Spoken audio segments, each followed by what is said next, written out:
আজকে নারায়ণগঞ্জ পাইকারটেক হাট একটু ঘুরতে গেছিলাম। তো দেখলাম এই হাটের মধ্যে মিষ্টি সহ বিভিন্ন ধরনের মিষ্টি পাওয়া যায়, যেখানে এক একটা মিষ্টির ওজন সর্বোচ্চ 2 কেজি পর্যন্ত আছে। এটা আপনার কেউ কেউ বালিশ মিষ্টি হিসেবেও চিনে।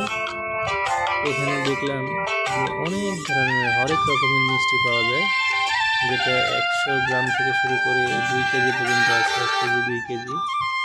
দেখে অনেক ভালো লাগছে। আমরা একটা মিষ্টি টেস্ট করে দেখছি, মিষ্টির স্বাদ অর্থ নিয়ে খুবই ভালো লাগছে। আসলে চাইছিলাম যে বড় ধরনের একটা মিষ্টি আমরা সবাই মিলে খাবো, কিন্তু আসলে মানে এত খাওয়ার রুচি ছিল না, এই জন্য খেতে পারিনি। যাক, সর্বোপরি বাজারটা ঘুরে দেখলাম যে এমন কোনো ধরনের জিনিস নাই যে এই বাজারে পাওয়া যায় না। খুবই ভালো লাগছে দেখে। এরপরে আমরা দেখি এখানে শুটকির হাট আছে, তারপরে ধানের বাজার আছে, তারপরে বিভিন্ন ধরনের মিষ্টি। এখানে এই মিষ্টিটা আমি সর্বপ্রথম দেখলাম, লাল টকটকে মিষ্টি, এটা আমি জানি না, নাম জানি না। তারপরে এটা পানের বাজার, পান আছে, পান পাওয়া যাচ্ছে এখানে।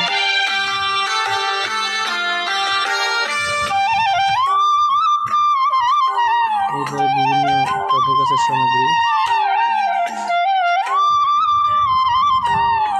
এরপরে আমরা চলে এলাম যে নার্সারিতে। এখানে বিভিন্ন ধরনের গাছ, আম গাছ, তারপরে এখানে কদবেল গাছ আছে, তারপরে আপনার সবেদা গাছ আছে। সব ধরনের গাছ এখানে পাওয়া যায়।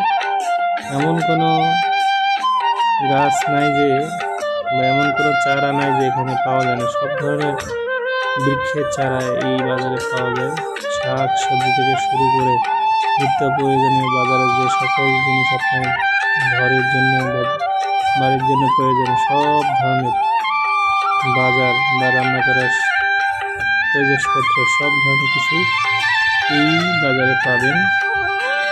ইভেন গরু, ছাগল, হাঁস, মুরগি থেকে শুরু করে এই ঢাকা শহরের মতো একটা জায়গায়, নারায়ণগঞ্জ ডিস্ট্রিক্টে এমন কোনো জিনিস নাই যে আপনি পাবেন। এই যে এখানে দেখতে পাচ্ছেন যে দা, কাশি, ছুরি ইত্যাদি, বটি, সাপ